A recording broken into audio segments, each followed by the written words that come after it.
Hi everyone, it's Susan, and I'm going to talk about quick writes today. A quick write is exactly that. It is meant to be a quick writing exercise at the beginning of class. This can happen across all contents and should only take 5 to 7 minutes, unless you prefer more time. What happens during a quick write? Well, both the student and teacher take 5 to 7 minutes to write in response to any of the following: a quote, a picture, a story excerpt, a prompt, song lyrics, current events, a video, or graph, maybe data. Why are quick writes so important? Everyone takes the time to stop what they are doing and write. Students are writing, teachers are writing. Students have a chance to be creative. Students see their teachers modeling strong writing, and students have the time to write creatively and share their thoughts on a topic. All students recognize that writing doesn't only happen in language arts class.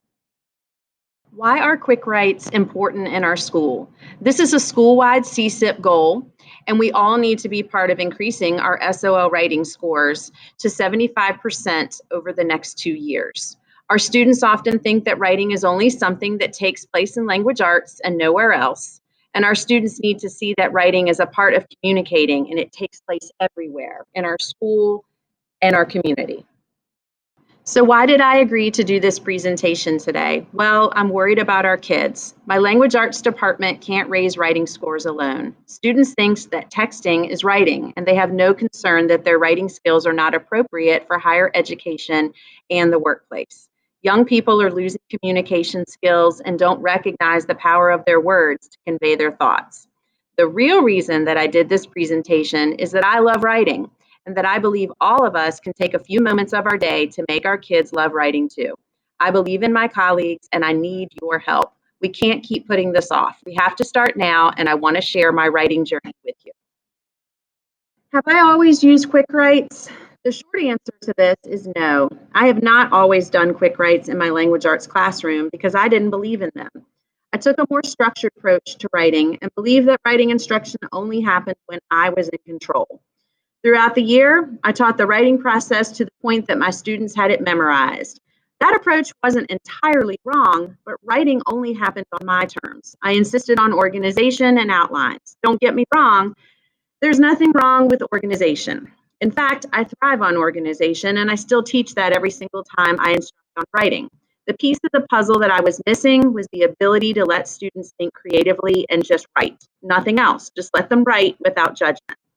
When the idea of quick writes and writing seeds were first introduced to me, I was resistant and refused to change. I really didn't see the point of just letting kids write freely. I thought they would just write nothing or write a bunch of words on paper, and that didn't really make sense. I was a non-believer in quick writes for most of the year last year. I really didn't think that my students had a creative side or that they even needed the opportunity to share their voice and explore where their thoughts could lead them on paper. Needless to say, I was wrong. I'm going to share the quick write that changed everything for me. I would love it if you would participate with me. It's a picture of pizza, and I just need you to follow along with my instructions. Here we go. During class, I would project a picture of this pizza. All students will need is a pencil and piece of paper to participate with me, and I just want them to write alongside me. It's simple. Just write about anything that comes to mind. It could be fiction, nonfiction, a story, or even a recipe. Just write. Don't feel pressure to share. I will be vulnerable and share my writing with you, but you are safe and don't need to share. I'm actually going to explain these directions again as I proceed with my writing seed in my video. Everyone has had a chance to take a look at our writing seed topic for today. It's a picture of pizza. I just want you to give a little bit of thought to what you might like to write about.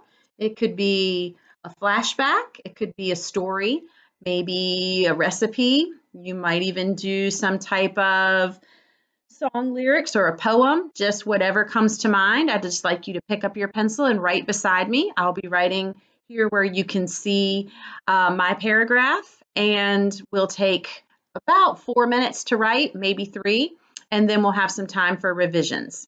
It's a safe time for you to write. I don't want anybody to feel like they have to share, but I do want to see everybody writing while I'm writing. Okay, so go ahead and pick up your pencils, take a look at that picture, what comes to mind, and start writing.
Go ahead and finish up your sentence and put your pencil down.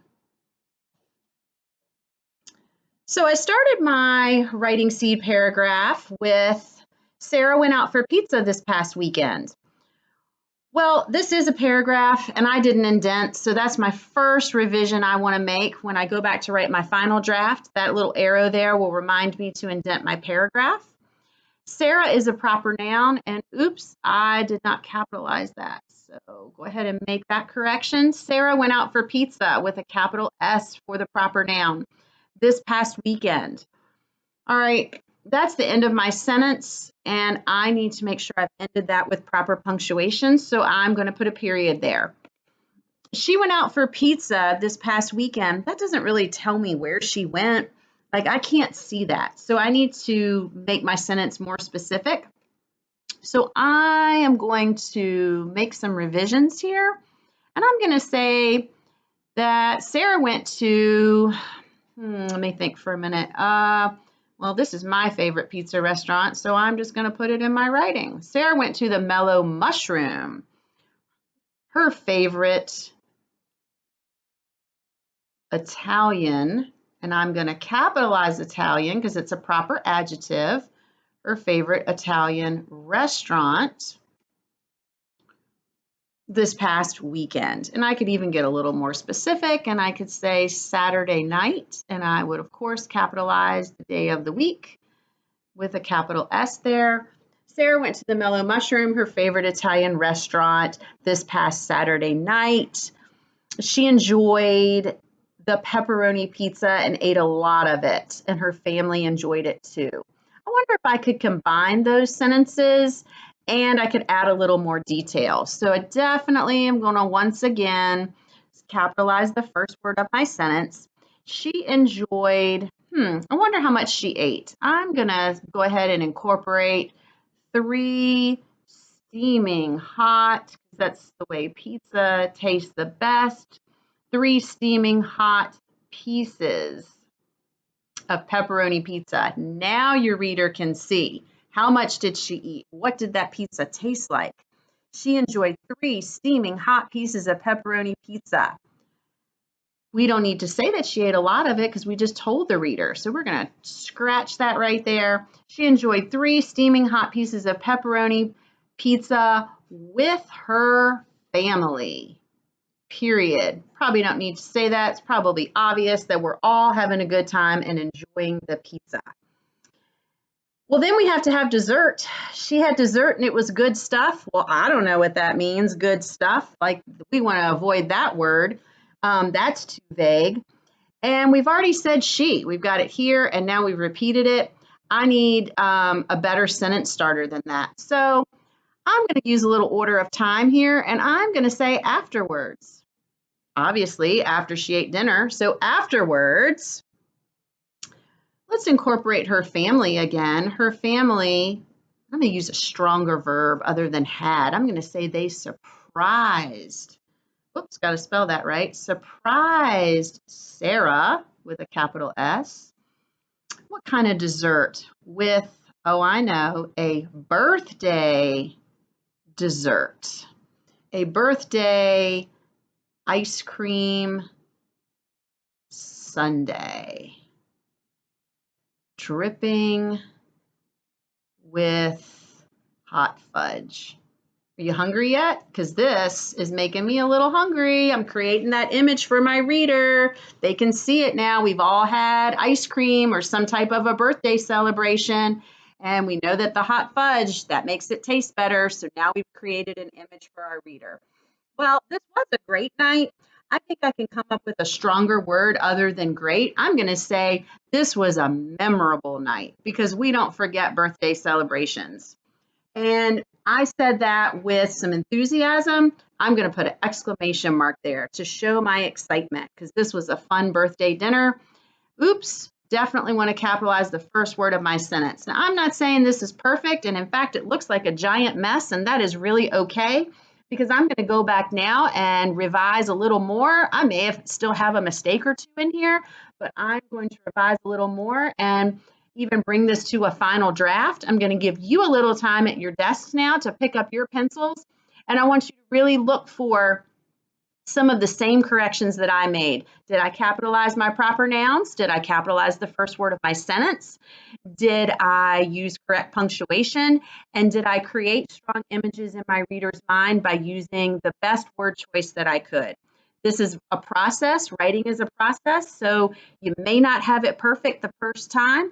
That's okay. We'll keep working at it. And oh, don't forget to indent your paragraph. All right, everybody, go ahead and pick up your pencils and let's get started. Why did this writing seed change me? I never thought that a pizza could change my philosophy on teaching writing, but it did. Last February, I projected this picture to a group of collaborative language arts students. This was one of my first writing prompts, and I was still leery of giving my students the opportunity to write freely without me hovering over them constantly. The result was completely unexpected. First, all of my students participated. This shocked me. But the writing was contagious and they didn't want to be left out as everyone around them was writing something. The unexpected part was that I didn't say anything. I just wrote and let them think. Students kept writing until I had to stop them. After sharing my writing piece and modeling revisions, I asked for volunteers. I wasn't thinking that anyone would want to share, but one of my special needs students raised his hand and shared his story. He chose to say that the pizza toppings represented colonies and that all of the various toppings had to coexist peacefully on the pizza in order to survive. He didn't write a recipe. He didn't write about his family visit to the pizza restaurant, and he didn't write about the taste of the pizza. He found his own way and wrote creatively from his heart. While all of his punctuation and grammar may not have been perfect, I was stunned. It was at that moment that I realized why our students need the opportunity to write every day. They need the opportunity to write and build their self-confidence as writers in our classrooms, and we need to give them that time to grow. So now the question becomes, am I asking too much? I certainly don't want to be the one to ask one more thing of you this year, but I honestly believe that you are needed to help make a difference in our kids. It only takes a few minutes on a day or two a week, or more if you can. One picture, one quote, or one video is all your students need to just write. I know we all have a lot on our plates, but our language arts teachers really do need your support. I love my colleagues here, and I hope you know me well enough to know that I respect your curriculum and time. I know we're all busy, and I wouldn't ask this of you if I didn't really believe in the need to increase writing frequency and stamina in our students. It's just rethinking what you do already and making the time to show our kids that writing is important. You can take a picture or a quote and apply it to almost anything that you teach. For example, the pizza picture that I used could be applied to math by focusing on fractions. In PE and health, teachers could focus on nutrition. For teen living, a teacher could focus on the recipe for pizza. As for other subjects, find something that works for your content. It could be a quote, current events, or song lyrics. Just have them write. While I've been moving around the building this year, I hear lots of cool openings to classes. Some make the kids laugh and some open their eyes to current events. Taking 5 more minutes to write about their reaction or feeling on a topic can make all the difference. So you're probably wondering if I need you to focus on all of the revisions that you saw in my writing seed. The answer is no. As teachers of other content areas, we only need for you to focus on the areas where you feel most comfortable. Our biggest concerns are correct capitalization at the beginning of sentences, correct capitalization of proper nouns and the pronoun I, and correct punctuation at the end of sentences, correct spelling of high frequency words and vocabulary words. The language arts teachers will focus on the correct word choice, and so don't feel pressured to handle that. So where do we go from here? First, I want to thank you for allowing me to share my thoughts and concerns with you. I hope you know that I'm sharing this information to help our students, and I'm not trying to add one more job to your already full plate this year. Don't be afraid or reluctant to try quick writes in your classroom. Just try them and see where they go. Anyone in the language arts department will be glad to help you get started. We are all here to help you, and we appreciate your support. If you need a document camera to write in front of your students, please see Janine or Monique, and they will provide support for you. If you want help, Janine or I will help you get started and even come to your classroom and help you with your first quick write. Like I said before, I didn't believe in quick writes, but I was wrong. Our students need this, and they need our support now. It really will make a difference. Thank you for your time today.